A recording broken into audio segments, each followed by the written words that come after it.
আমরা মেয়েরা এরকমই। যতই ঠান্ডা, যতই গরম আর যতই যা হোক না কেন, ওই সংসারের কাজকর্ম, রান্না বান্না এগুলো সব করাই লাগে। আসসালামু আলাইকুম বন্ধুরা, আশা করছি সবাই ভালো আছেন। আমিও ভালো আছি আলহামদুলিল্লাহ। আসলে শীতের দিন সকালবেলা ঘুম থেকে উঠতে ইচ্ছা করে না। এটা শুধু আমার না, আমার মনে হয় সকলেরই।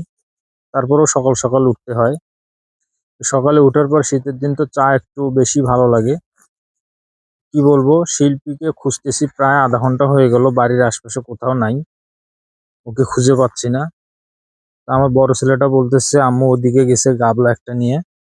তো ক্ষেতের দিকে আসতেই দেখি এই যে দেখেন শিল্পী। এত সকালে শীতের মধ্যে মানুষ ঘুম থেকে উঠে নাই, আরো কি মনে হয় শাক ওঠার জন্য আসছে আর কি। শিল্পী, হ্যাঁ, বলো। তুমি এত সকালে এখানে কি করো? আমি তোমাকে কখন থেকে খুঁজতেছি, একটু চা খাবো, আর তুমি এগুলো কি? এখন সকাল তো কয়টা বাজে তুমি জানো? কয়টা বাজে এখন? ঘড়ি দেখছো? অবশ্য ঘড়ি দেখিনি, কয়টা বাজে এখন? 11টা বাজে। 11টা? তো ও, আমি তো ভাবছি যে সকালে। আসলে বোঝার উপায় আছে, দেখো কি, মানে মনে হয় যে ভোর, এই জন্য তো বুঝতে পারি না। আর ঘরের মধ্যে তো জ্বালানা শীতের দিনে লাগানো থাকে, অন্ধকার অন্ধকার। এখন তুমি এগুলো, রান্না করি তো খাওয়া লাগবে। মূলো শাকগুলো উঠাইতেছে এখন? তো মূলা শাকগুলা একটু পাতলাও করে দেই, এতে মূলাগুলা বড় হবে আর শাকও খাওয়া হবে। শাকও খাওয়া হবে, মূলাও হবে, সেটা ঠিক হ্যাঁ, আছে, কিন্তু আমি ভাবছি যে এত শীতের মধ্যে যে তুমি এখানে আসবা, তোমার ঠান্ডা লাগতেছে না? ঠান্ডা লাগলে কি করব? আমরা মেয়েরা এরকমই। যতই ঠান্ডা, যতই গরম আর যতই যা হোক না কেন, ওই সংসারের কাজকর্ম, রান্না বান্না এগুলো সব করাই লাগে। দেখছেন বন্ধুরা, সুযোগের সদ্ব্যবহার করলো। সুযোগে সেটা তো জানি সদ্ব্যবহার। তোমরা করো, এটা তো হ্যাঁ, আর বলার কি আছে, আমরা তো জানি যে হ্যাঁ। আমরা বাহিরে যতটুকু করি, তোমরা বাড়ির মধ্যে অনেকটাই করো। লাল শাক উঠাবে না? লাল শাক গুলো তো অনেক সুন্দর হচ্ছে। লাল শাক আজকে উঠাবো না, আজকে মূলা শাক। আর দেখছেন বন্ধুরা, কিছুদিন আগে লাল শাক, মূলা শাক, এই যে লাল শাকটা কত সুন্দর হয়েছে।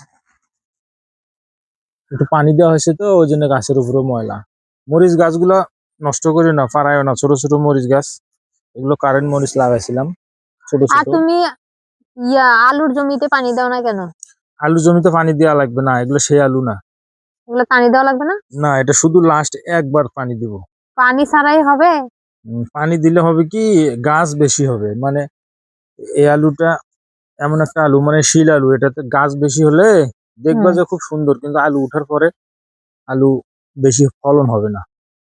ও, মানে ওই এই যে কারণে আঙ্কেলের কাছে পানি দাও বীজ নাই। নিয়েছিলাম আলুর, উনি হ্যাঁ, বলছে যে এগুলো কিন্তু পানি দেওয়া যাবে না। আমি ওই জন্য কই কি রে, আলুর জমি শুকনা হয়ে আছে।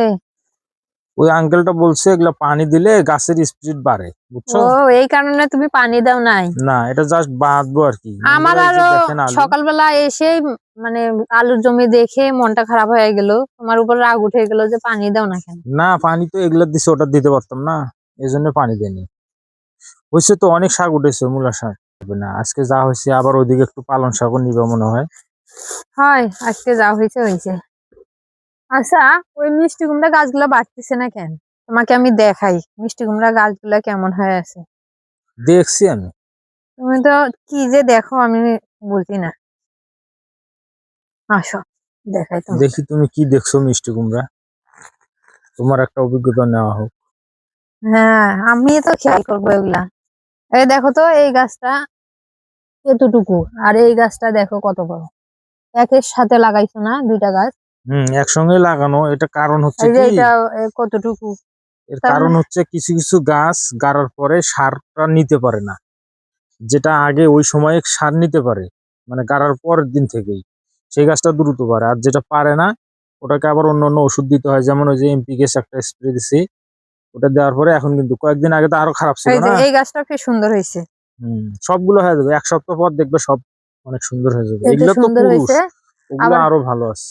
এটা আবার একটু ছোট। এগুলো পুরুষ, এগুলো ওই যে আগে লাগানো লাগে 1 সপ্তাহ। এইটা দেখো, এটা একবারে ছোট। না, এখানে আর একটা কারণ আছে, আমি আগা পিছে করে গাছছি যে, ও, মানে এটার ফুল, যদি ওইদিকে ফুল মনে করো যে কিছু কিছু গাছ ওখানেও বড় ছোট আছে না, হুম, এই যে মহিলা, এখানেও কিছু গাছ আছে, যেমন এই যে এই গাছগুলো, এই যে ছোট, হুম। এই যে ওইটা ছোট। আবার এই যে এদিকে তাকাও, এই দিকের গাছগুলো অনেক বড়। ওই যে হ্যাঁ, ওই সামনে সাইডের গাছগুলা ভালোই হয়েছে। ওগুলো তো ফুল আগে আসবে না, হুম। ওগুলো তো ফুল আগে আসলে আর যেটা পরে আসবে এটার আবার ফুল আমার মনে পরে হয় ফুল কি লাগবে। এই সাইডের গাছগুলা রস ভালো পাইছে। রস না, এগুলা ওই যেটা সার আগে পায় বেশি ধরতে পারে সেটাই। এই দেখো এই গাছটা খুব ভালো গ্রোথ আসছে। সবচেয়ে ভালো ওই যে সামনের ওই গাছগুলো। হ্যাঁ। এখন মনে করো যে এটা ছোট গাছ, পুরুষের ছোট গাছ রাখার কারণ হচ্ছে যেটা এই মহিলার মধ্যে যেটা ছোট হুম। ওটা তো পরে ফুল আসবে, ফল আসবে, বুঝুনি? হুম। ওটার সঙ্গে এটার ফুল দিয়ে ওটা পরাগায়ন হবে, হুম। এই জন্য ছোট গাছেরও প্রয়োজন আছে। বাপরে বাপ, আজকে মনে হয় রোদে উঠবে না। রোদ যে উঠবে না, অবস্থা না। কয়েকদিন থেকেই তো উঠে না, খালি আজকে। না, তাও কালকে একটু দুপুরের পর উঠছে, আজকে মনে হয় তাও দেখা দিবে না। শাকগুলো বাঁচো, এখানেই বাঁচো টঙের উপর, আবার বাসায় নিয়ে যাওয়ার দরকার কি, ময়লা। এখানে বাঁচবো। হুম। কিছু কিছু শাক দেখো হলুদ হলুদ পাতা। আর ওগুলা গোড়ের পাতা, ওগুলা তো পাকা পাতা, ওগুলো পচারি না। আমি শাকের গোড়াগুলা এখানে ফালাইনি, আর বাড়িতে নিয়ে যা কুচি কুচি করবো। এখানে তাহলে তো বটি নিয়ে আসিনি। বটি লাগবে কেন, শাক কাটতে আবার যে জ্বালা শাক। না, ওই যে ছোট ছোট করলে ভালো হয় আর কি। জ্বালা শাক খাইতে কিন্তু অনেক টেস্ট লাগে, তাই না? মজা লাগে, হ্যাঁ। তো বন্ধুরা, আপনারা তো দেখতে পেলেন বাংলাদেশের গ্রামের বউরা আর কি, কি বলবো, মানে রোদ বৃষ্টি ঝড় কুয়াশা কোনো কিছু কিন্তু মানে না, সবকিছু উপেক্ষা করে কিন্তু ওনাদের যেগুলা দৈনন্দিন কাজ, রুটিন মাফিক কাজ বলা যায়, ওগুলো করতে হয়। আজকে এখন মনে তারই হয় একটু পান দিচ্ছ। পাম না, এটা তো এটা বাস্তব। আমি বলছি। না, এটা বাস্তব। আমি শুয়েছিলাম অবশ্য, আমি বুঝতেই পারিনি এতটা সময় চলে গেছে, 11টা 11:30টার মতো বাজে, আমি ভাবছি যে সকাল। তো যাই হোক, আজ এ পর্যন্তই। সবাই ভালো থাকবেন, সুস্থ থাকবেন, সবাইকে সালাম, আসসালামু আলাইকুম।